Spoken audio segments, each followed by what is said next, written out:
All right, ladies and gentlemen, welcome to lesson number 2 of the Mystery of Gematria. There you go. That's the name of this class. The Mystery of Gematria. Gematria, we explained last week, is the study of the numbers, numerology associated with Hebrew. I will tell you a lot of this stuff, all this stuff only works with Hebrew. It's pretty amazing. Pretty amazing. Tonight, what we're going to do is we're going to look at, so hold on, before I get to tonight. Last week, we sort of introduced the concept of Gematria. We discussed what the word Gematria means. We gave the basic formula for Gematria. Now the formula is found the inside cover, once again, the basic numerological, Hebrew numerological chart, which is called Misber Hakrachi. This is right over here. Okay, you see the chart, you see the letters and the numbers corresponding. As we will see tonight, all of that, everything we discussed last week was basically scratching the surface of Hebrew numerology because, well, we've run the numbers. We ran the numbers. And there's a lot more ways that numerology can be arrived at, a lot more methods and methodologies to explore. And that's exactly what we're going to do this evening. And as we do this, we're also going to we're going to discover mysteries of creation, mysteries of God's name, mysteries of the soul, mysteries of the angels, not the LA Angels, that's something else, the baseball team. And also mysteries of the Torah portion this week, Parshat Shmini. So without further ado, let's get rolling. So the first thing I want to present is a quick recap. Oh, hi, Faye. Good to see you. Welcome, welcome. First thing I want to do is, okay. Oh, great. Here you go. Please take one of these. Perfect. All right. The first thing we want to do is very quickly review. Hey guys, very quickly review the basic numerology chart that we presented last week. I'm going to pull it up here on the screen and let's go through it, make sure we're all on the same page. So you have the chart. It's called the Aleph base chart. It's the inside cover of the handouts. It was the same as the inside cover of last week. Same chart. And just to make sure that we have the normative method before we go to the advanced methods, and I'll tell you, some of these methods are wild. They are thrilling. So let's go. We have 22 letters in the Aleph Bet. Now, this chart contains more than 22 letters. That's the surprise. The reason why it contains more than 22 letters is because some of the letters have 2 or more versions of it. Some have a version with and without a dot. Some have a final version of the letter. So as we go through this chart, again, we always start in Hebrew, read right to left, top to bottom. So we start top right corner. We have the Aleph, Bet, Vet. Bet, Vet is the same letter with a dot and without a dot. So numerologically, it's 2. Aleph is 1, Bet and Vet is 2, Gimel is 3, Dalet is 4, Hey is 5. I'm going to go through all these because it's important that we get this clear. Vav is 6, Zayin is 7, Ches is 8, Tes is 9, Yud is 10. Chaf, Chaf, and final Chaf, 3 versions of the same letter Chaf are all 20. 20, 20, 20, or like they said in the Brady Bunch, Marsha, Marsha, Marsha. Okay, 20, 20, 20, Chaf. Exactly. 20s are wild. 3 20s. All right. Lamed is 30. Mem and final mem are 40 again. When you have versions of the same letter, either a version with and without a dot or a standard and a final version, in this normative Gematria methodology, it equals the same numerical value. Good to see you, Odette. All right. You have a copy. Great. You guys with me so far up to the mems? All right. Nun and final nun are 50. Samach is 60. Ayin is 70. Pei is 80. Fei is 80. Hi, Fei. And final Fei is also 80. Again, we have Pei, Fei, and final Fei. 3 versions of the same letter. They're all 80. Tzaddik and final Tzaddik are 90. Kuf is 100. Reish is 200. Shin is 300. And Sin is 300. Taf and Saf are all 400. In this version, the 22 primary letters, i.e. the non-specific permutations of Bet, Vet, Kaf, Chav, Pei, Fei, the letters are all the same number, including the final letter version of that letter. They all equal the amount. And the way it works, as I said last week, 1 through 10. The first 10 letters are 10, 1 through 10. And then the 11th letter starts 20, 30, 40, 50, 60, 70, 80, 90, 100. And then it jumps 200, 300, 400. You guys with me? Mm-hmm. All right. Hey, you made it. Good to see you guys. Welcome, welcome. We need to get you in with easy access seating. How about right over here? Yeah. Okay. All right. Good. Do you have? Jackie? Absolutely. Good to see you. Welcome back. All right. Here is the copy for tonight. Make yourselves comfortable and let's roll. All right. So that's the normative version. And I mentioned this several times because it's important that we have a firm grasp. There you go. Of the standard version. There are other versions, which we will not deal with tonight, that have the final letters starting from the first final letter, which is the final mem. How many final letters do we have? 3. We have the final mem, the final fe, the final tzaddik. Correct? Final cough. Did you say that one too? Oh, I'm sorry. The final chaf. Correct. You're right.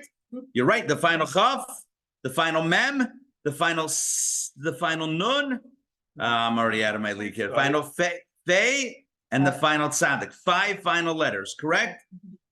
Manatzapach is the acronym. Manatzapach is the classic acronym. Mem, nun, tzaddik, pei, chaf. I know it's out of order. But according to some versions, the final letters pick up after tuf ends. And they equal 500, 600, 700, 800, and 900. We're not learning that method tonight, but I thought it's important to mention. Okay, you guys with me? That's the confusing interjection that we're not going to pick up. So the final letters take on other. According to, in one version, it picks up after the last of the 22 letters, which equals 400. You then go 500, 600, 700, 800, 900. That's another method which we're not going to explore tonight. But I thought it's worthy to mention it because I'm mentioning the fact that the letter and its final letter always share the same value, not in all formulas, but in the formula that we're dealing with here in this version. Who established the numbers for the letters? Where does numerology come from? Yeah. It's an age-old tradition. Tradition. This is an age-old tradition. I could reveal my sources, however, no. Right? Where does Gematria come from? It's like an ancient text. It goes all the way back, all the way back to the beginning.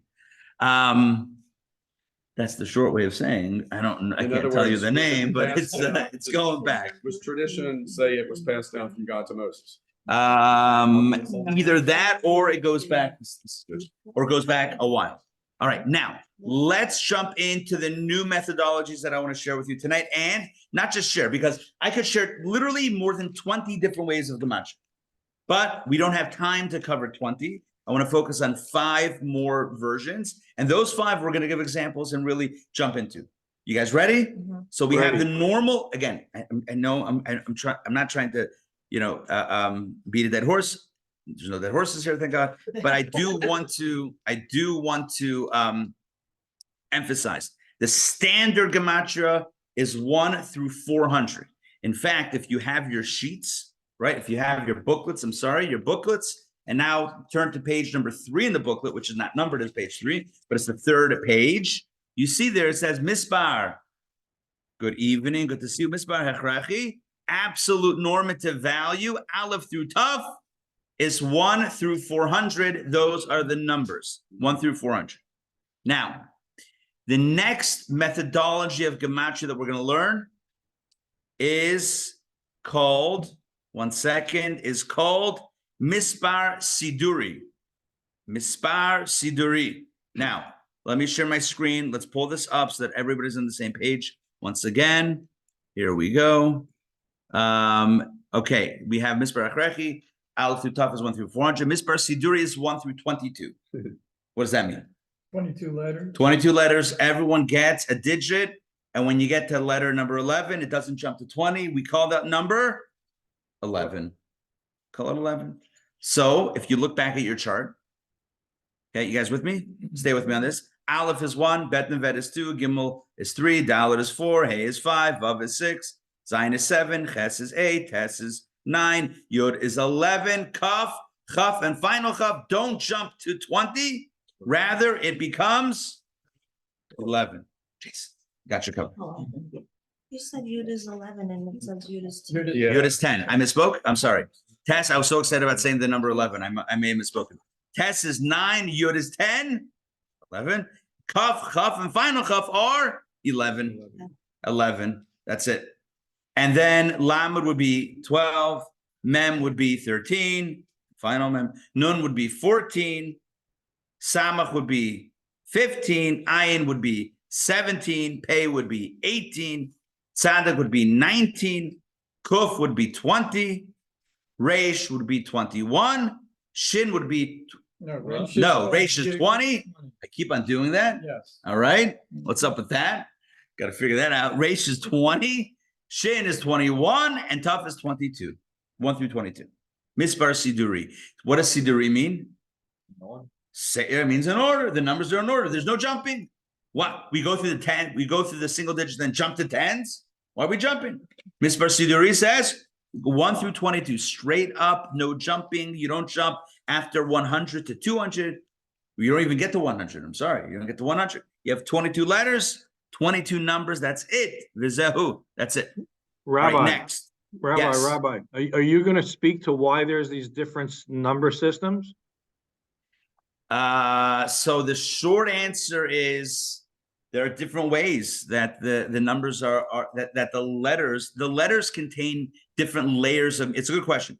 The short answer is the Hebrew letters, especially Torah letters, contain many layers of meaning, and they are alluded to in many different ways, including in different numerical systems.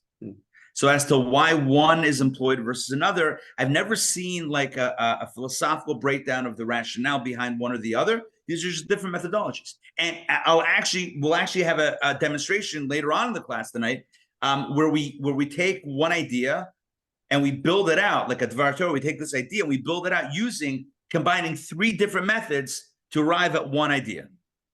So it's a blending. It's different ways of calculation. And they're all valid.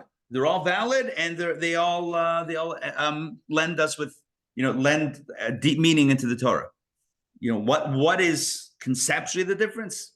I don't know. I don't know on that level, but these are different ways of doing it. Now, the next method. So that's the first new method, Mispar Siduri. Again, it's in the handout. I'm going to pull it back on the screen over here now as well. So the next one we're going to learn tonight is called Mispar Katan. Mispar Katan, which is translated here as reduced value. Mispar Katan is pretty easy. Mispar Katan says you take the Gematria, you take the numerology, and eliminate any zeros. Very simple. Now, Mispar Katan works with the normative absolute value of Mispar Hachrachi. So it starts off with the original version of 1 through 400. But what you do is anytime you get to a 0, you just lob it off. You with me? It goes back to 1. Yeah, it's all one. It goes It's all one. back to 1. 1. Yes, it goes back to 1. 1 through 9, 1 through 9, 1 through 4. Yep, that's how it works. Excellent way of putting it. You got everyone's with me? Go back to the chart. The easiest way is the It chart. doesn't go back to 1. It goes back to 1 or 9. 9. 1 through 9. Correct. It goes 1 through 9, Yeah. 1 through 9, 1 through 4. Right. Right? Mhm. Okay. 22. Right. So now look back at the chart. Look back at the chart. And again, this is the normative value, right? So you have 1 through 9, that works. When you get to the letter Yud, which is 10, so Mispar Katan says, yeah, it's 10, but who needs the zeros? Lob off the 0. Chaf is 20, it's 2. 2. Okay. Lamed is 30, it's 3. You just take off the 0. 0. So again, you do go 1 through 9, and then again 1 through 9, and that gets you to Tzaddik. And then by Kuf, again, Kuf is 100. But you know what it really is? In Mispar Katan world, 1. 1. And Reish is 200, but guess what? 2. Shin is 300, 3. Taf is 400, but it's really 4. Now, the way this, so what you do with this is you basically take every letter If it's in the double or triple digits, you take off the zeros and you focus on the core number that it has aside from any other zeros in it. That is what we call mispar katan. And now look at the handout again, look at the booklet. Aleph, Yod, and Kuf are all ones. You see that? Yeah. Yes, because Aleph is 1, Yod is 10, Kuf is 100, but if you reduce it down to mispar katan, it's 111. Yes? Third page, yes? You guys got it? Yeah. Now, likewise, the next chunk down in mispar katan says bet chaf. Jason, we're right here. You got it? Okay. Bet is 2, chaf is 20, reish is 200, but in mispar katan world, you take off the zeros. Bet, chaf, and reish all equal 2. 2, 2, 2. Yes? Yes? With me? Okay, good. We're going to be getting into more examples, or into examples of this soon.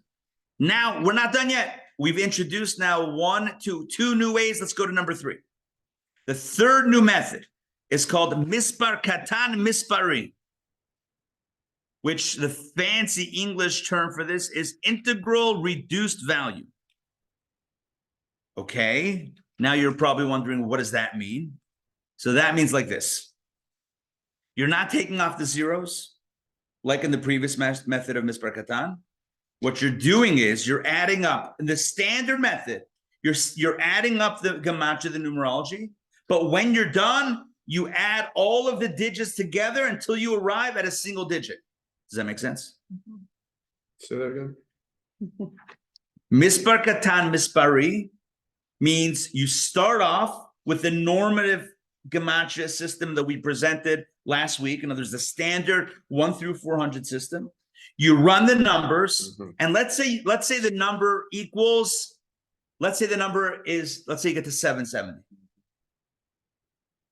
Why not? Let's say you get to 770. That's the gematria of whatever word it is, 770. Okay? Mispar katan mispari says you got to reduce it to 1 digit. So what do? 7 plus 7 plus 0 is 14. 1 plus 4 is 5. Mispar katan mispari is you reduce it always to a single digit. Yes. Okay. So we're only doing addition, no multiplication. Yeah, I was told there was not gonna be This is that. oh my gosh. I never said that.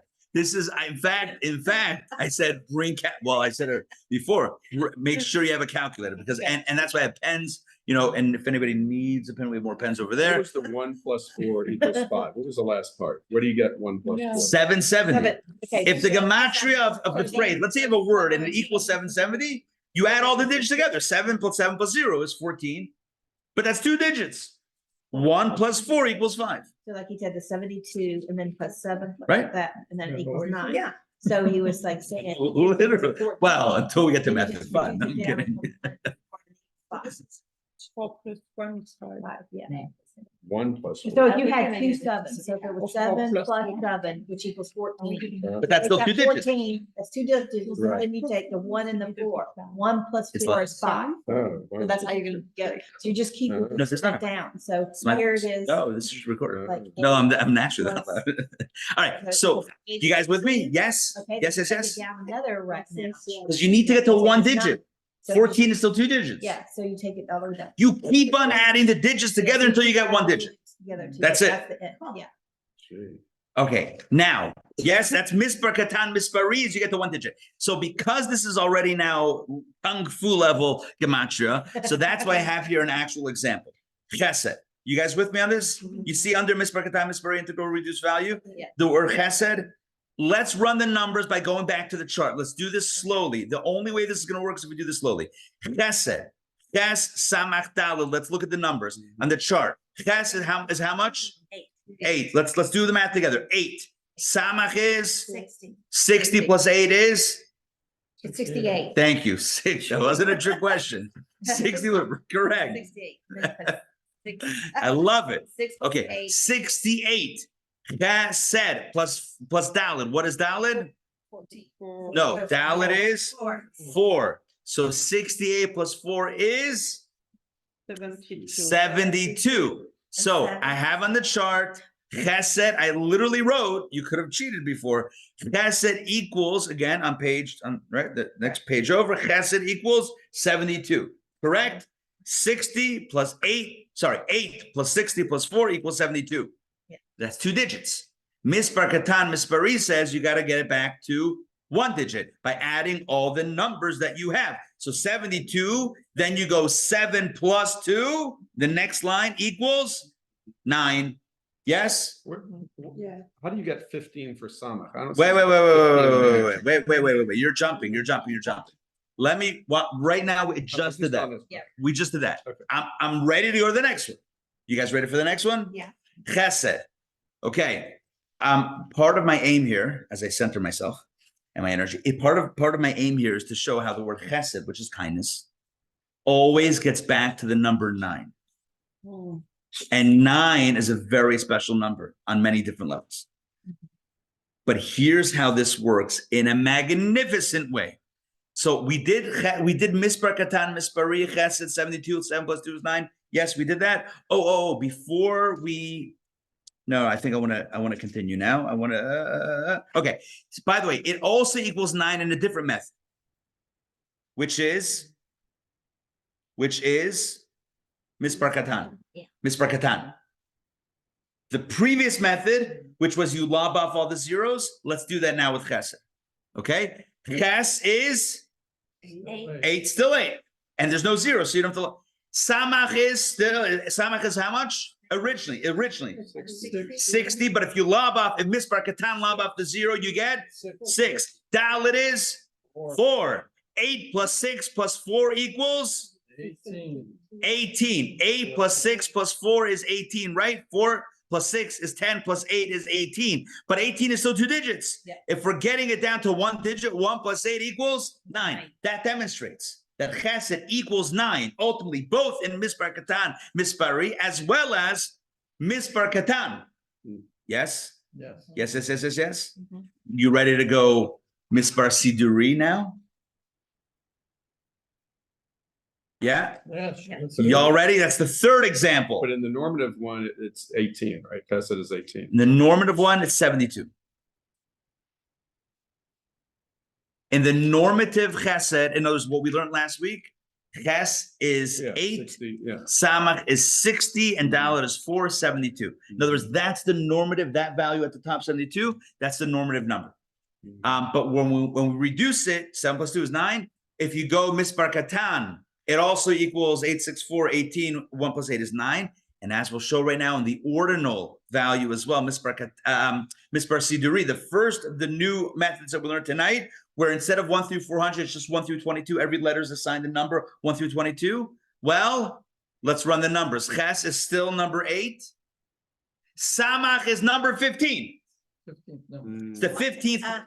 The 15th letter. No. Through Mem is Samach is the 15th letter. And Dalet is still the 4th letter. 8 plus 50 plus 4 equals, I showed you my math.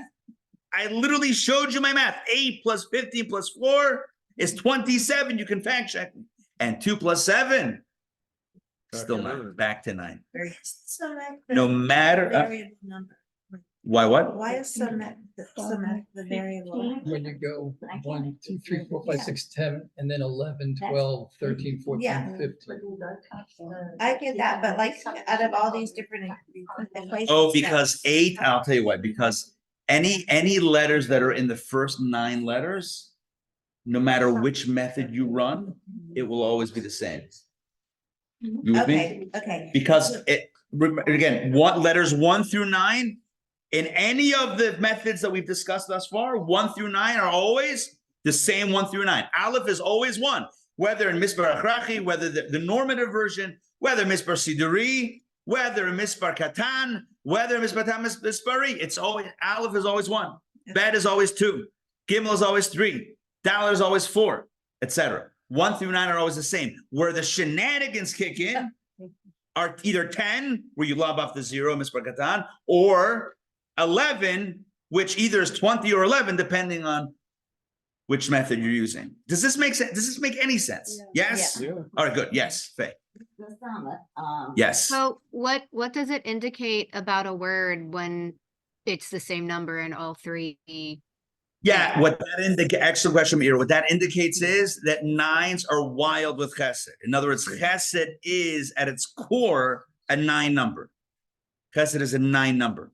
Chesed is, listen, chesed is associated, 9 is associated with Yarche Leda, the months of birth, right? It's kindness, life is associated with 9 in a very strong way. So you have this idea that God gives life, God births everything, and chesed always comes down to number 9. 9 is also, I'm not a mathematician, although I play one on Gematria TV.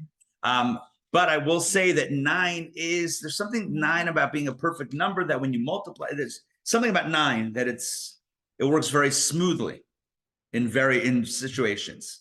If 9 walks into a club, it gets in without any trouble. 9 is smooth. Faye, jump in. Samach, I don't know how you has that number 15. Oh, Samach is 15 in Mispar Siduri. Let's do it. We're going to do it together. Let's walk through it together. No, let's do it. No, but you have to remember, you don't count them. You don't count the final letters or the bets and the vets as two. We're going to do it together. Let's do it together. Hold on, it's a valid question. Let's do it together. Again, I want to make sure that we're going through this at a pace that we're all on the same page. Aleph is 1. Let's do it, Mispar Siduri. The first new method we learned tonight. Aleph is 1. You know what I should have done? I should have somehow superimposed that into the chart, but okay. What are you going to do? Aleph is 1. Bet and vet are 2. Gimel is 3. Dalet is 4. Hey is 5. Vav is 6. Zayin is 7. Ches is 8. Tes is 9. Yud is 10. I got it right. Kaf, and final Kaf, 11. Lamed, I'm going to say the letters. You guys say the numbers. Lamed, 12, Mem, 13, Nun, 14, Samach, 15. That's it. Samach is 15. Okay, so what we did so far are 3 new methods. Yeah, Jason. Well, those 3 methods getting down to one number, any word will get down to the same number? I don't believe so. Okay. It just so happened that Yeah. Tess said came to 9. Correct. I do not believe so. Okay. I think it's a unique thing. Good question. Yes. Oh yeah, good. Yeah. So again, tonight, so we learned last week we learned Mispar Akrachi, which is the normative value. Tonight we learned so far 3 new methods. We're going to learn 2 more. Mispar Siduri, ordinal value 1 through 22. Mispar Katan, where you lob off the zeros. Mispar Katan, Mispari, where you add up all the numbers in the normal fashion, but then you keep on adding all the digits together once or twice or more until you reduce it to a single final digit. Now let's go. Let's go. Turn the page, please. Miloi method. Miloi method. I may have referenced this last week. I don't remember at this point. You guys remember the Miloi method? Love this. Love this. Aleph. Oh my gosh. Look at this, my friends. Many methods. So many methods. Oh no. Listen, this is a Gematria course.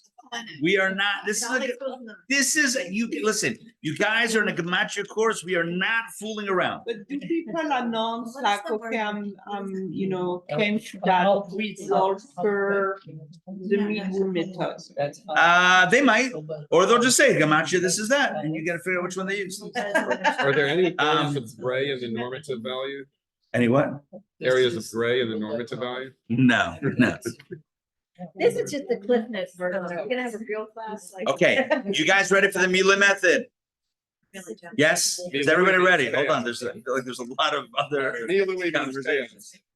All right, folks, let's jump in. Miloi method, top of page 1 covers 1, inside is 2, 3, top of page 4. Miloi method. Guys, let's all stick together on this. Miloi method means you take the letter, which is represented by a single character, right? Every letter is a character. What a character, that letter. But then every letter has how you pronounce it. And how you pronounce it is either 2, 3, or 4 letters within that letter. Here we go. All right, you guys ready? All right, look at the example that I wrote. Look at the letter Aleph. Yeah. When you write the Aleph with a single character, but when you say Aleph, Aleph, pronounce it, Aleph. If you were going to write out phonetically, you see that? If you're going to write out Phonetically, yeah. Gimel, Yud, Mem, Lamed. You want to take out the yud? Just like that? Oh, Dad, I never thought you'd do it. Just discard the yud. Unbelievable. By the way, I wrote Gimel here. You can see it. But then you would add a Hirik, which is like the yud. Opa. About the spelling of his name, because in the Torah it's spelled Gimel Lamed Ayin Dalet. But Right. we wanted it to be Gil like joy. Right. And not the Gal. So you added the yud? Added the yud. And every Hebrew teacher that I went said, you're spelling it wrong. It's not spelled with yud. The yud is out. I was like, no, I want to spell it. You know what you say to them? You know what I do? Because we spell Mendel. Mem, Ayin, Nun, Dalid, Ayin, maybe another Ayin. I can't know. My kids Mendel, but So the Ayin in the beginning. you do two Ayins, I think, even. Mendel is Mendel. But You could write it in Hebrew, Mem, Nun, Dalid, Lamed, Mendel. Except if you have a southern accent, then there's more syllables. That's Yeah, right. right. Yes. It's Mendel, y'all. So what you would do is, my point to you is simply this, not about Mendel. It's about saying, if somebody asks what's with the spelling of Gilad, just say, that's how you spell it in Yiddish. Just break out the Yiddish. That's, or not. All right, let's go. Mila method. Mila method is when you come to a letter, it's not only the single character, but it's the phonetic letter, which now is comprised of more letters. Unbelievable. And we thought we had this all figured out. So an aleph is either 1 or Aleph Lamed Fe, which now we know, if you look below it, is 111 in the standard method. Bet or bays, right? Well, let's run the numbers. You know, let's actually break it down. So Aleph, let's start with Aleph. Aleph is pronounced Aleph, 3 letters, Aleph Lamed Fe. We're not spelling those out now also. Aleph is 1, Lamed is 30, Fe is 80. What's 80 plus 30? 110 plus 1, 111, ones are wild. Now, bays or bet is spelled like the Hebrew word bayit.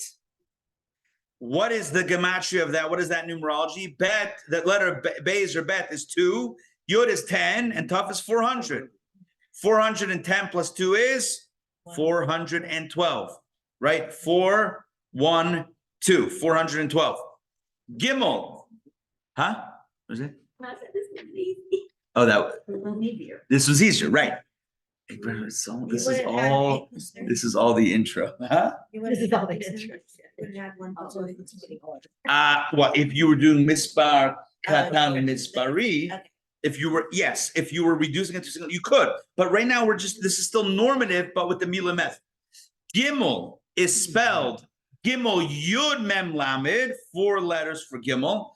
The letter Gimel is 3, Yud is 10, Mem is 40, Lamed is 30. Let's slow it down. 3 plus 10 is 13 plus 40 plus 30, 83 is Gimel.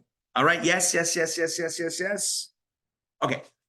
Everything on this page, everything on this top section, Mila method full value, all of that, you can follow the chart, the normative chart, because there are no tricks with that one. It's just that instead of looking at a character, a single letter, as a single letter, you look at it as filled with other letters, because when you enunciate it, when you call out that letter, Aleph, Bet, Gimel, Dalet, Hey, Vav, when you pronounce it, it's more than one character.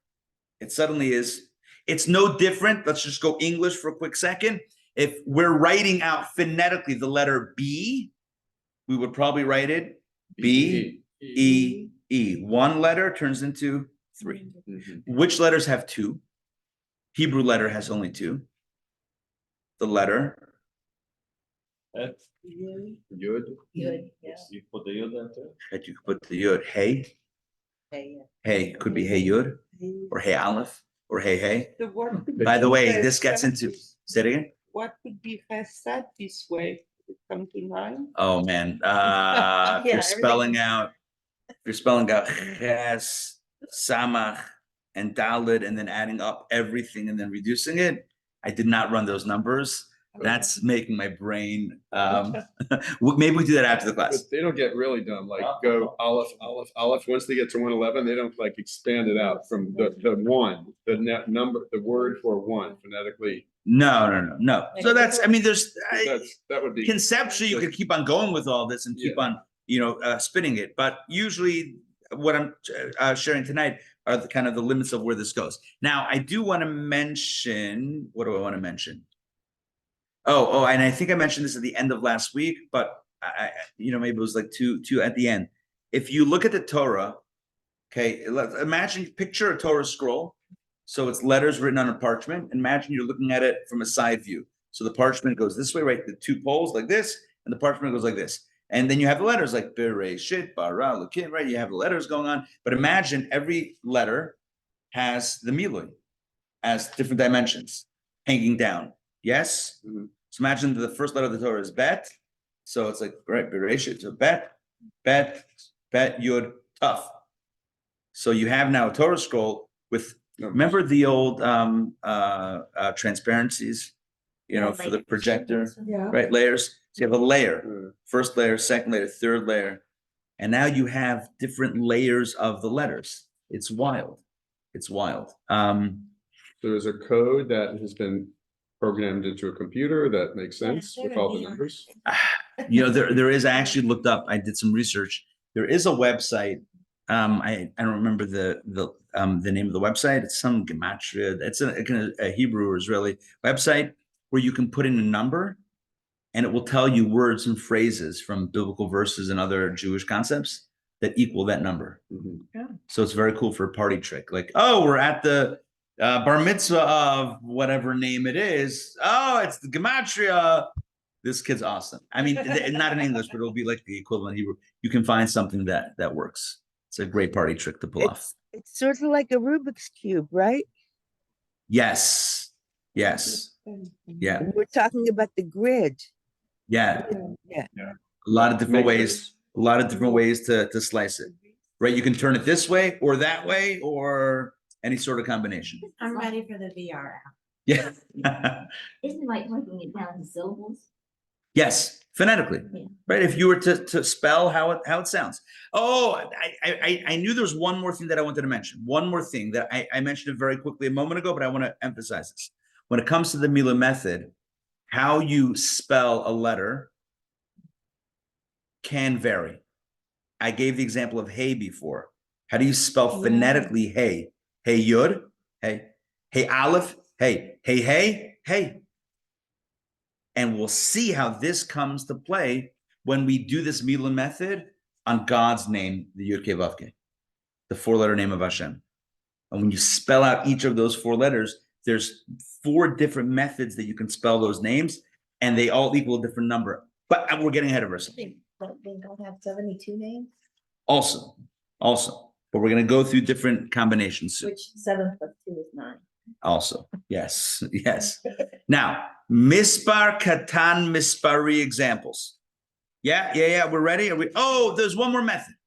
That's not yet listed here, and that is what we call the tsura method.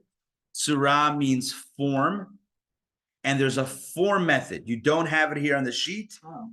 You will have it later. There will be an example of it later. It is on the sheet. Yes, it is later. But right now, I do want to introduce it. The shape, the form method is when you look at a letter and you can break it down into its artistic components. So, for example, the letter Aleph. If you go back to the letter Aleph on your chart, you can break it down as 2. I think I mentioned this last week as 2 yuds and a vav, right? An Aleph. There's a yud on top, an upside down yud on the bottom, and then a vav, diagonal vav in between.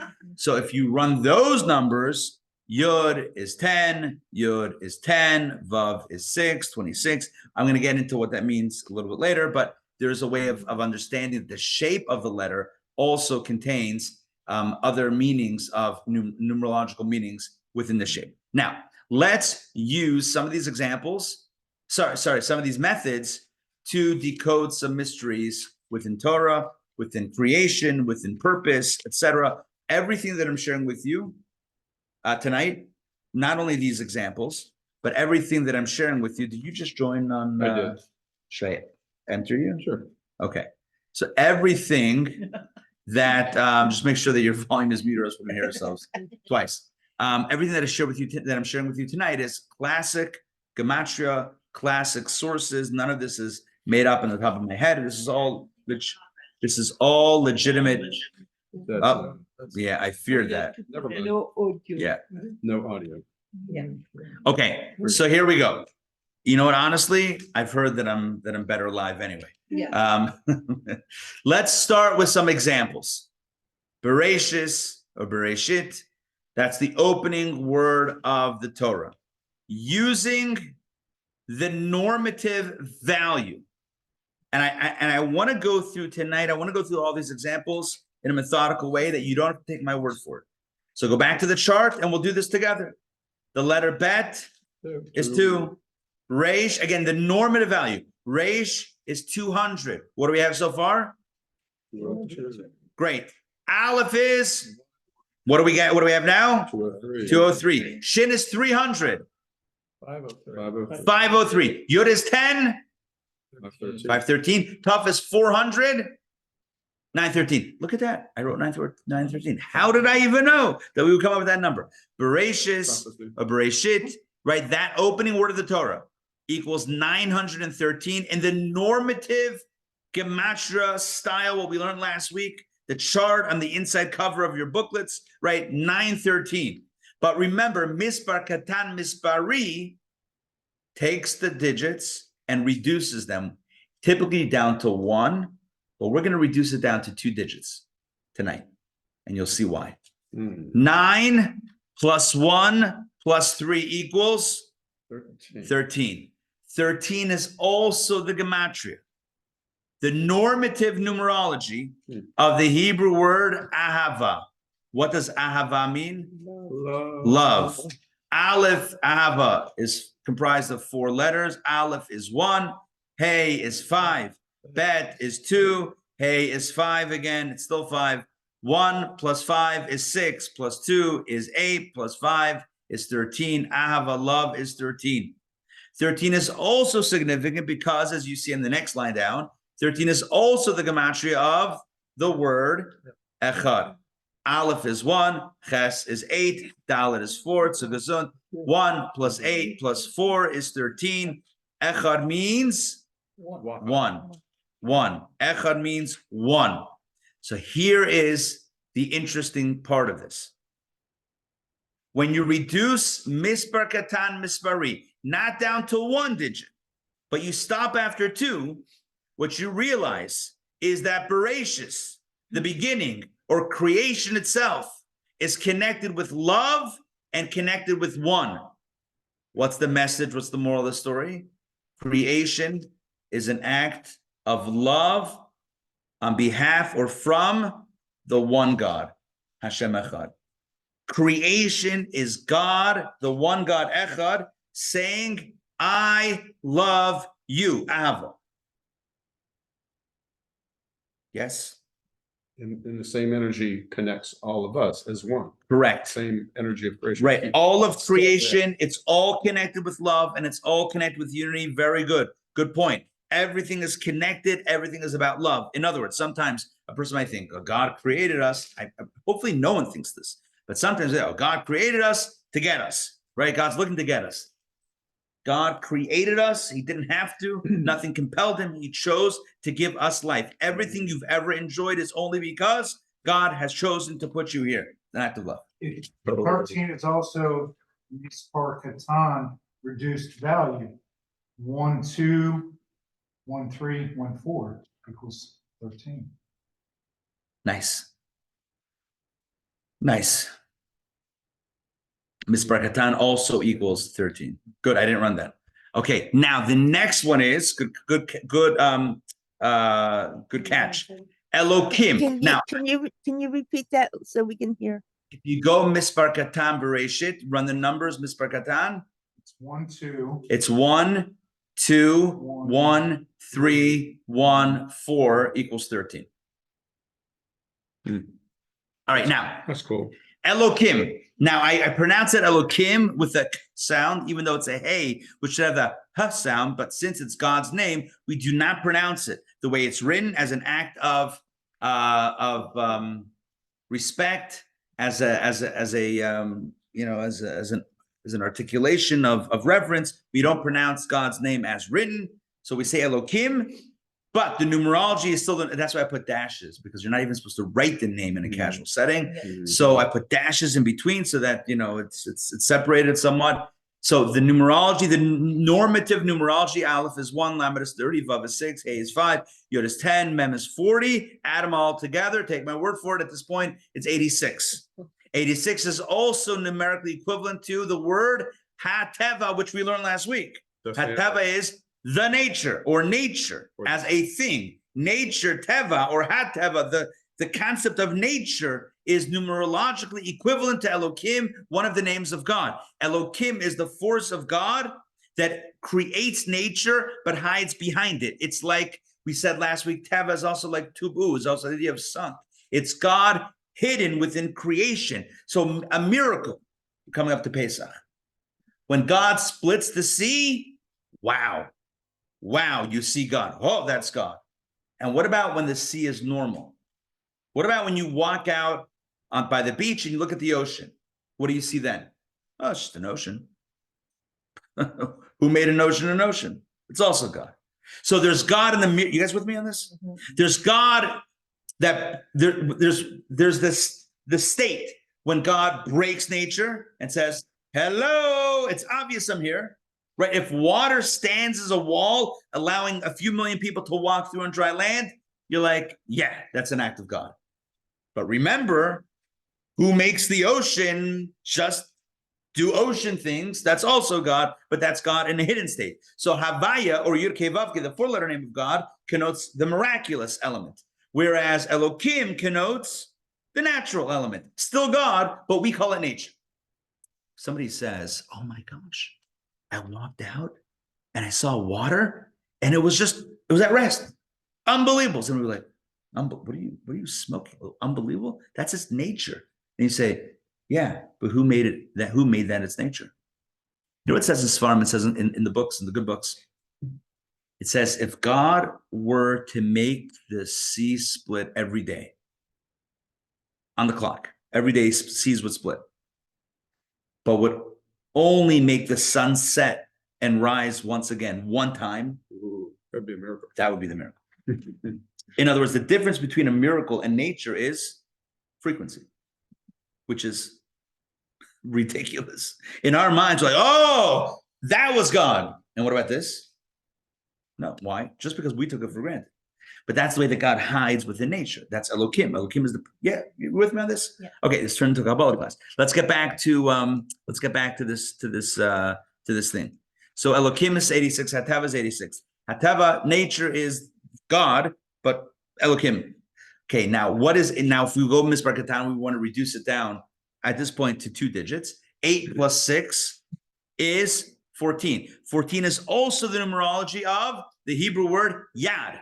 Yad means hand. In other words, the message here is that what is nature? The hand of God.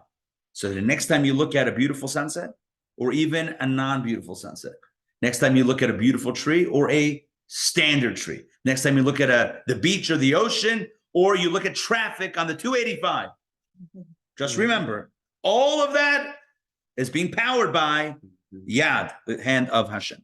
Now, let's move on. Yeah. Can we also say Elohim is El V'Chaim? No. Is it spelled wrong? Yes. Chaim? Okay. Yeah. Hey versus Ches. Now, let's continue. Mispar Katan examples. Okay. This is Mispar Katan, where we reduce the zeros. Remember Mispar Katan? That's where you take off the zeros. Here are some Mispar Katan examples, and the upshot are going to be messenger angels. Here we go. We start off with God's 4-letter name, the Yud Kei Vav Kei. Again, I'm saying K, even though K is not even a Hebrew letter. It's really Hey, but we don't pronounce it like it's written, even if we're going letter by letter. For this one, even letter by letter, we don't say it. Yud Kei Vav Kei, but it's really a Hey. So Yud is 10. But in Mispar Katan language, it's 1. Hey is 5. Vav is 6. Hey is 5. So if you look again from right to left, I then put the digits, right? Yud K Vav K equals, in Mispar Katan world without zeros, is 1 plus 5 plus 6 plus 5, which equals 17. 17 is also the numerical value of the Hebrew word Tov. What does Tov mean? Because Tas is 9, Vav is 6, and Bet is 2, 17. Tov means good.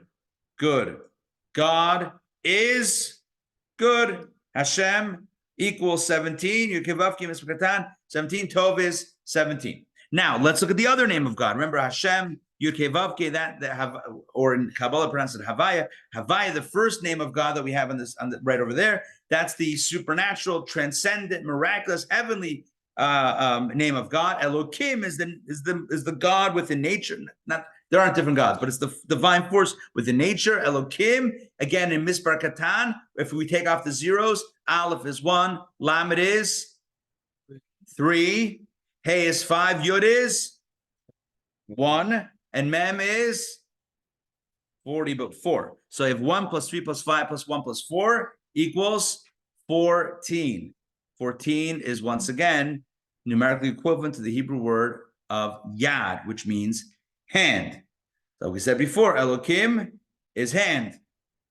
That's the nature of force. Hashem is tov, good, okay, supernatural. What happens when you add the two together? Elokim and Hashem and Elokim together. You have 17 plus, you add their mispar katans together. 17 plus 14 equals 31. Yes. 31 is also the numerical value of another name of God, which is kale. And I'm not pronouncing that correctly, and we're not referring to the salad item, but kale. That's part of God too. That's also absolutely as part of creation. Kale is Aleph Lamed, is one of God's names, and it's 31. And what does that mean? So kale is the divine name synonymous with the angels, the angelic realm. And so the message here is that what brings together Hashem and Elokim. Hashem is the name of God that is the supernatural name, and Elokim is the natural name. What bridges heaven and earth, as it were, the supernatural and the natural? What is the intermediary or the messenger between? Kel is the angels. The angels serve as messengers between heaven and earth, and between earth and heaven. As you recall, I'm sure everyone's familiar with the famous dream of Jacob, Jacob's ladder. He sees the ladder, right? He's on the Har HaBayit, he's on the temple, the home of the future Temple Mount. There wasn't a plaque there with a construction sign yet, but it would be the home of the future Beit HaMikdash. He goes to sleep, and in his dream, he sees a ladder, and there are angels going up and going down. And the commentators explain, and the mystics elaborate, the angels going up are carrying the prayers of mankind upward, and the angels coming down are bringing down blessing to us all. And thus, angels represent the kind of the fusion of heaven and earth, and the medium that carries it between.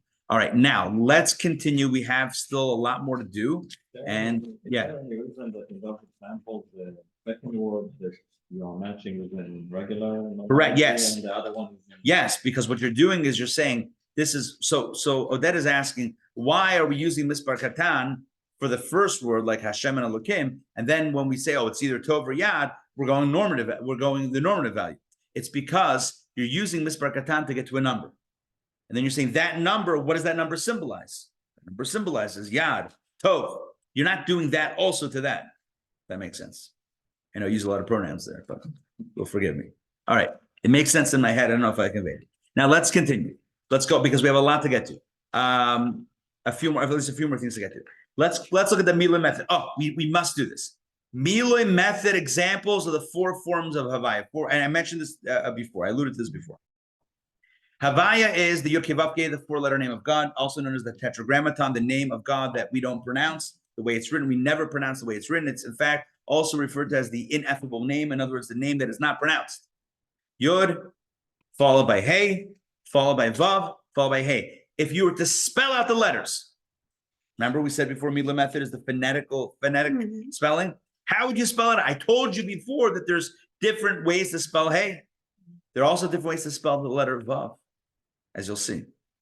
There's one method, Yud, and then Hey, and then Vav, and then Hey, where it equals 72. And that is when the Miloi is Yud. It's called Miloi Yudin. It's when the Hey has a Yud after it, and the Vav has a Yud in between. You see what I'm talking about? And Yud is a bigger number, is 10, right? So that's So this used the normative way of calculation. Yud, hey, sorry, Yud and then hey and then Vav and then hey equals 72 when spelled like thus on the top line over there. Okay. You're spelling out all the letters of all Yes. those names? Yes, you're spelling out there are 4 letters of God's name, but you're taking those 4 letters and spelling them out. This is where you get to the 72 letter, the name of God numerically equivalent to 72. You mentioned 72. 70, the name of God that is equivalent to 72 is the Yud Kei Vav Kei spelled in that form. You with me? Yes? Okay. Now, if you modify the spelling of the Vav and knock it from Vav Yud Vav to Vav Aleph Vav, how many letters did you gain? Save? Reduce? 9. 72 minus 9 is 63. If you run the numbers, the second line, I know I'm not doing all the numbers. I feel like it's just going to take too long. The second line, if you count up all those letters in the normative way of counting, equals 63. Then there is the miloi, the filling of using using aleph. So the hey is hey aleph. The vav is vav aleph vav. So now you're filling it in with alephs. Alephs are wild. Okay? Count up all those and you get 45. Now, if you do the hey as hey hey and the vav is vav vav, right? So you don't have any milo, you don't have anything filling in other than the letters themselves. So then you get 52. Ab, sag, ma, and ban.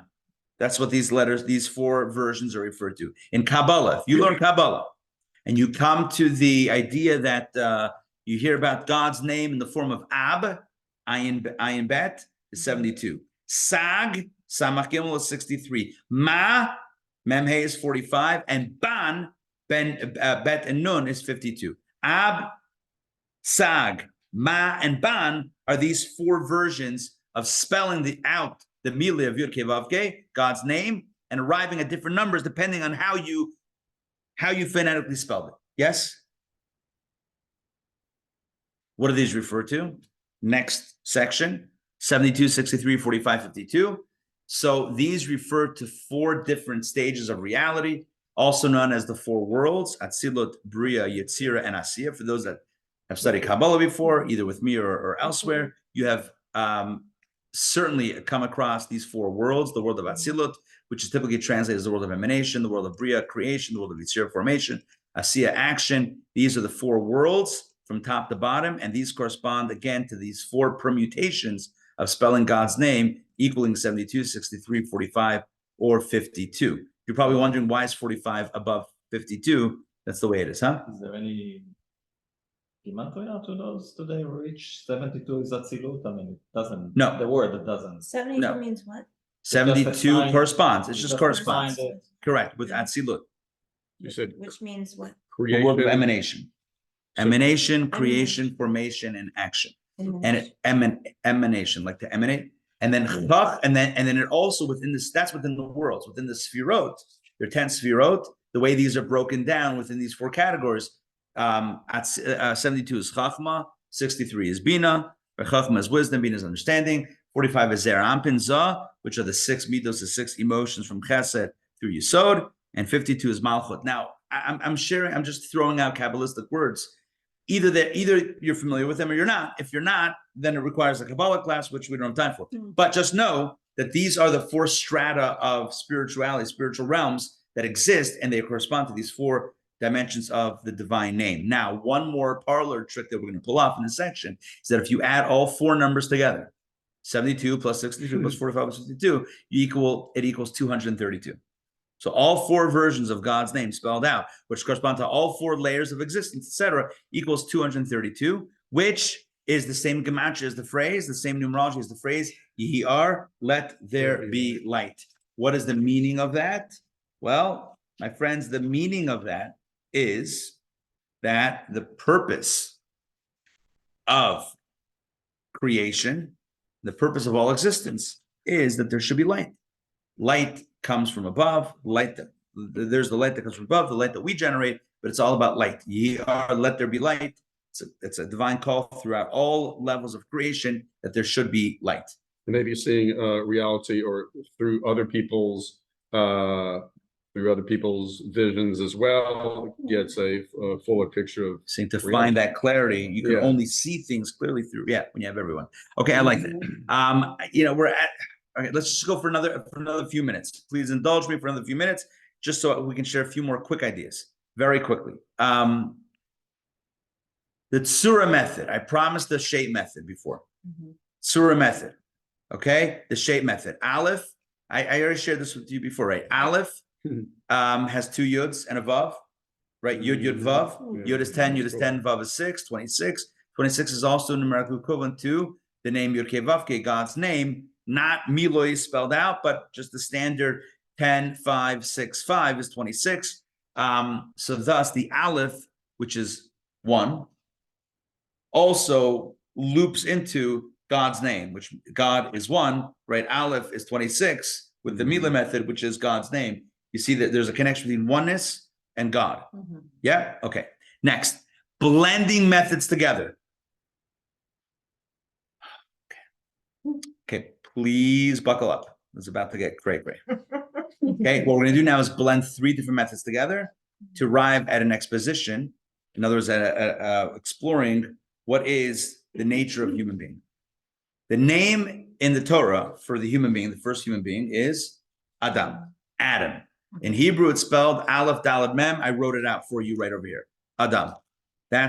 Now, what we're going to do is we're going to divide this reverse Sesame Street style. Remember Sesame Street? It taught kids how to read by breaking up the word and then putting it together slowly. We're going to take a word and pull it apart. The way we're going to pull it apart is Aleph on the one side and Daled Mem. Dum. Aleph, Daled Mem. Let's break down the Aleph. What is Aleph? 1. Aleph is 1, but Aleph with the Mila method, as I mentioned a moment ago, Aleph is also 26, correct? With the shape method, Yud Yud Vav, right? The shape method is 26. 26 is God's name, Yud Ke Vav Ke. So now again, we're blending some things together. So we have the Aleph the Aleph of Adam connotes oneness, God, creator. What about the Daled Mem? First of all, what's the meaning of Daled Mem together? Dam, what does that mean? Blood. Already you can see what's happening. What is a human being? An amalgam, a fusion of soul and body, spirit and flesh and blood, Aleph and Dam, oneness and blood, God, 26, right? Yud Ke Vav Ke, God's name, and flesh and blood. We are heaven and earth fused together. But let's break it down. Daled Mem. Daled Mem, the normative gematria of Daled Mem. Daled is 4, Mem is 40, is 44. Okay, so Dam is also numerically equivalent to 44. Hold that number in mind. Human being, the body. Where does the body come from? Soul comes from God. The soul is we have a body and soul. The soul is symbolized by the Aleph.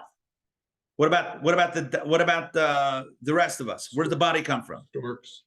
Also, but where does it? All right. Where does the body come from? Nature. Mom and dad. So let's go mom and dad or dad and mom. What is Av? The gematria of Av is Aleph and Bet. 1 and 2 is 3. Aim, mother. Father is 3. Mother is 41. 1 and 40 is 41.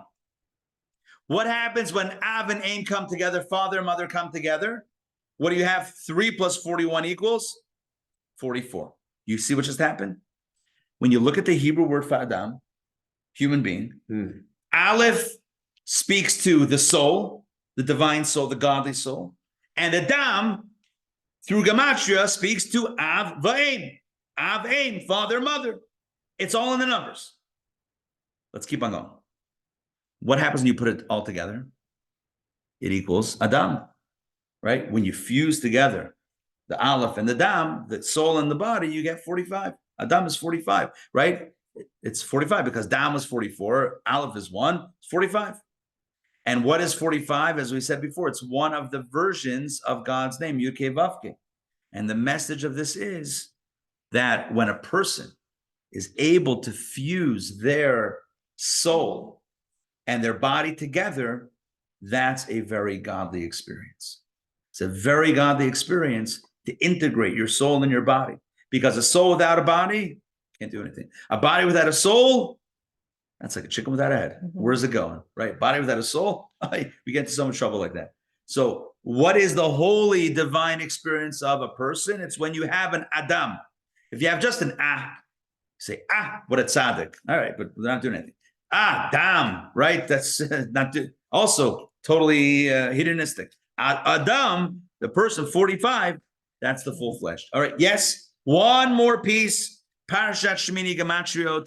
As an added bonus, we're going to look at Gematriot of this week's Torah portion.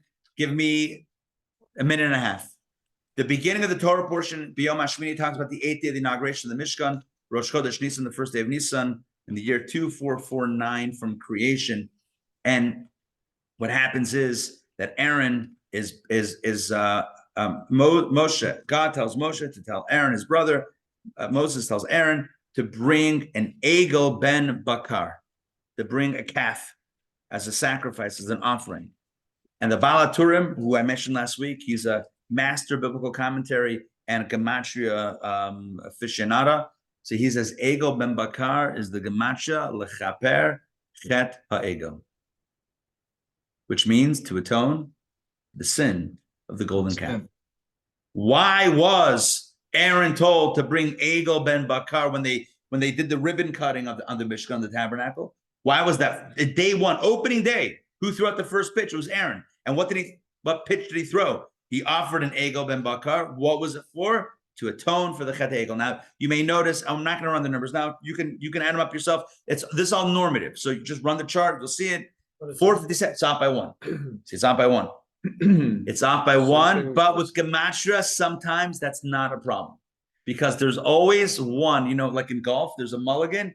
You're in Gematriot, you typically have a 1-digit cushion. We call this im hakolo. An Arab. We call it an Arab. You call it an Arab, you call it, exactly. You call it all sorts of things, but it's actually, the Hebrew phrase is im hakolo, which means that if you take one for the whole enterprise altogether. You went for the whole thing, right? So Egel ben Bakar, the Hebrew words from the verse that sacrificing a calf is 457. It's to atone for the Chet Egel, 456. Im hakoilol with plus the 1, 457. Now, here's the deal. Here's what you need to know about this one. There's a beautiful message here. How do you fix something? By going back to the problem, not by running away from it. Aaron atones for the Egel, for the calf, by bringing a calf, not as a golden calf, he was involved in that, but as a calf, as an offering for God.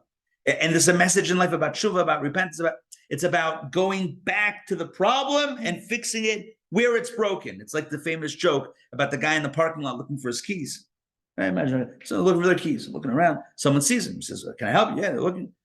Don't say anything. He's like, when was the last time you had your keys? He's like, well, on the other side of the parking lot. He's like, so why are we looking here? It's like, because the light's here. It's like, don't look where the light is, look where you lost it.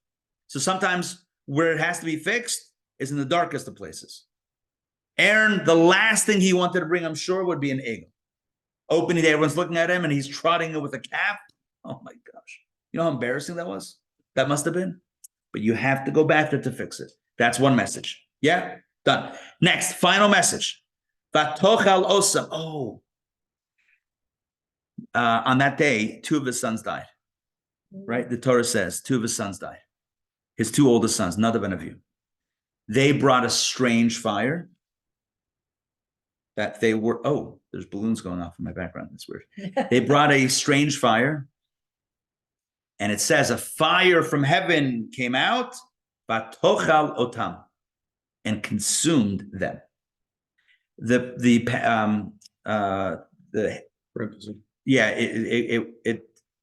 in layout it got mixed up. The parentheses should be around that first word from vatochal, because we're not counting that one. Otam. It consumed them. Otam equals 447. The Baal Turim says, same commentary says, Zeh HaNefesh. When it says it consumed them, it means their soul, not their body. Their body wasn't harmed, just their soul. And the way, what he's alluding to is a big secret in the story of Nadav and Avihu. They weren't, there's many different opinions as to what they did wrong, as to why they lost their lives on that day. But the overriding understanding of this, and certainly according to Kabbalah and Hasidic philosophy, is that they lost their lives because they had too much of a spiritual experience. They short-circuited themselves, basically. Their souls yearned. It's like, the soul typically yearns for heaven, but it knows it has to be here, so it kind of integrates with the body. But what happens if the soul gets so excited and so close that it just jumps out of the body? That's what happened to them. But Tochel Otam, says the Baal Turim, Zahan Nefesh. It didn't singe their bodies. Consume their souls. Their souls. And it didn't even consume. It's like fire. You know what happens when you hold a little fire to a bigger fire? Hold it close. You'll see what happens. The flame almost jumps to merge with the bigger flame. That's the nature of fire. Their soul, in the light of the holiness of that day, their soul actually jumped to God and flew out of their bodies, which of course rendered them no longer alive. Here, their souls jumped up. So here we have this beautiful allusion to what they did. Now, what they did wasn't correct because God put us here to stay here until he calls us. God didn't put us here to escape. That's not our job. Our job is not to check out. Our job is to be here as long as we're here. So we're not meant to escape. They escaped. So what they did ultimately wasn't correct, but at least this gives a spiritual understanding of where they went wrong. And I think that the message for all of us is that when we have holy experiences and spiritual, when we get excited spiritually, spiritual excitement, it shouldn't lead to us leaving our bodies, as it were. I don't think you and I are in danger of that. But what it means is it shouldn't remain theoretical and esoteric, but it should be regrounded in actual experience. On a very practical level, what I mean is when a holiday comes around, Pesach is coming around, or Yom Kippur, or Hashanah, whatever it is, high holidays, we get very excited, we feel very spiritual on the day. The question is not what happened on that day. The question is what happens the next day. What happens the next morning? Is life back to normal? Like your soul got very excited, but did you take that and bring it back into the body, or did that experience float away and now you're just left as you were before? The goal is integration. That's the message from Nadav and Avihu.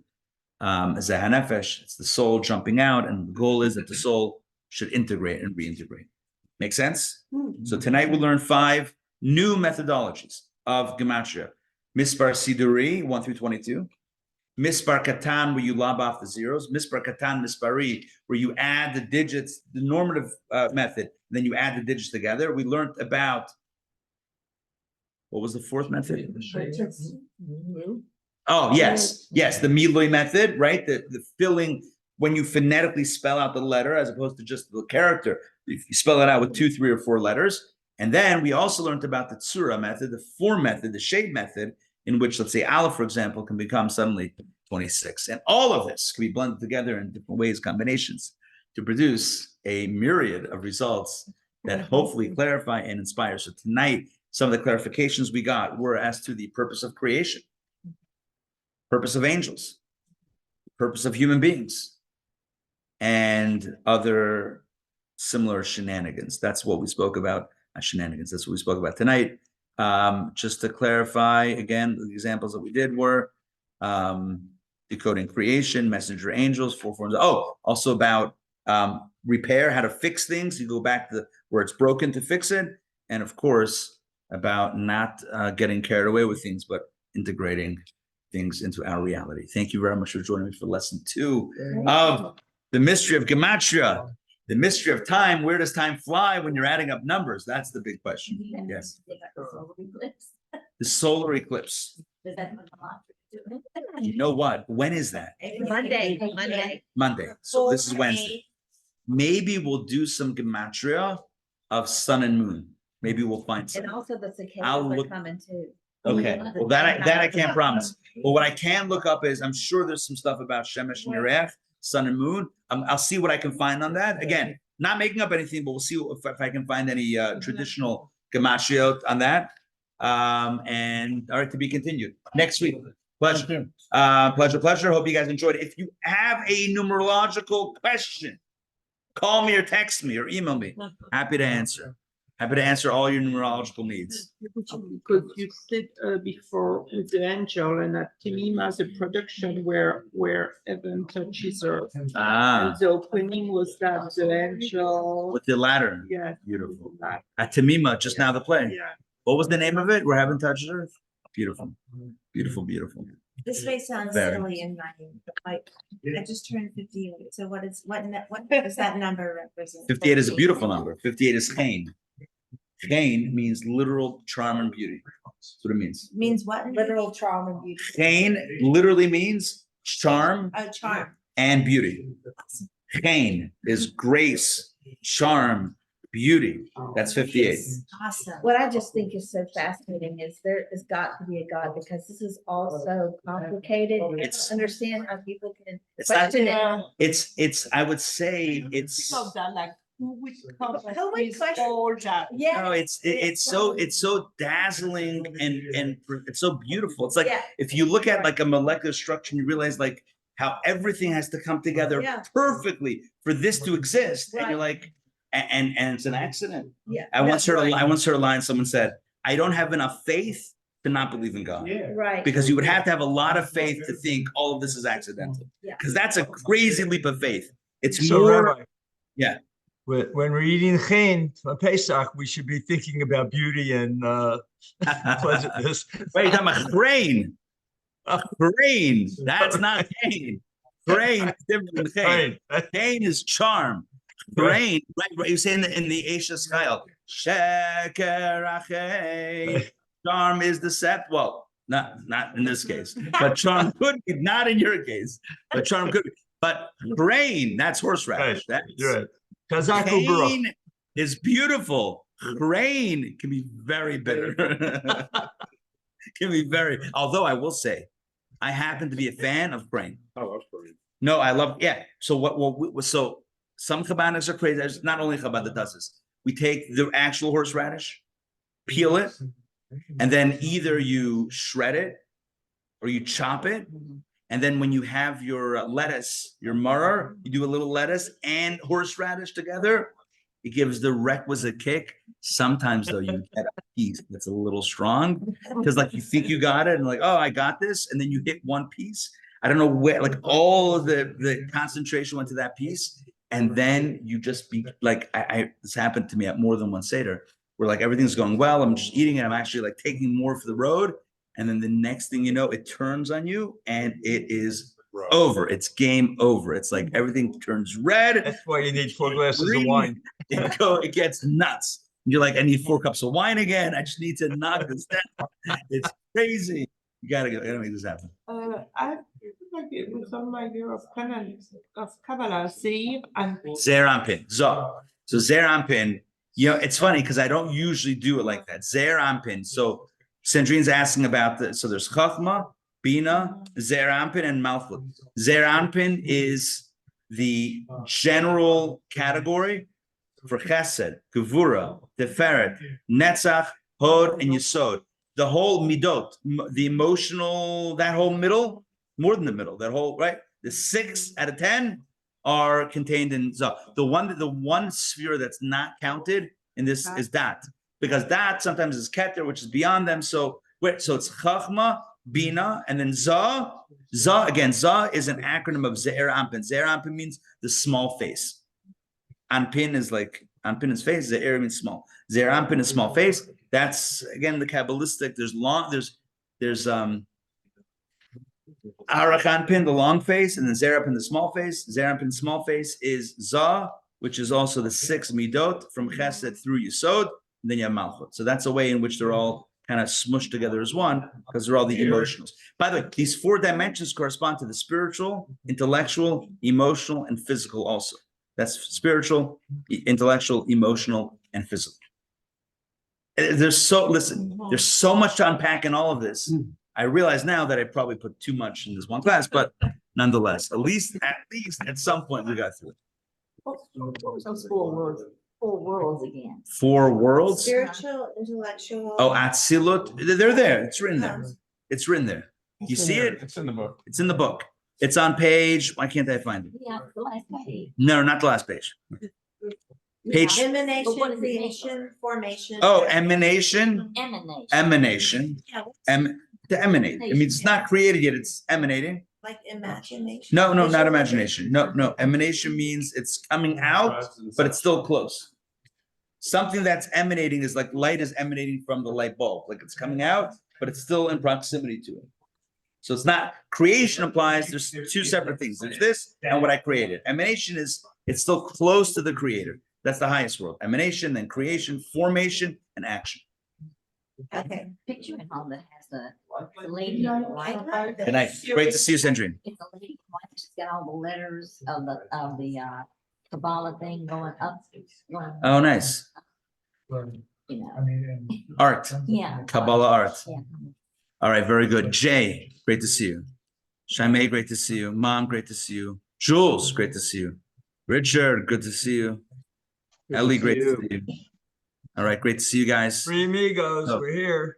Three amigos, Love indeed. it, love it. Gotta Next love it. week, Gotta we love go it. even deeper into numerology. Man, watch those numbers spin. All right. Thank you so See you much. guys. Lila Thank Tov, have a you. good night. Lila Lila Tov. Tov.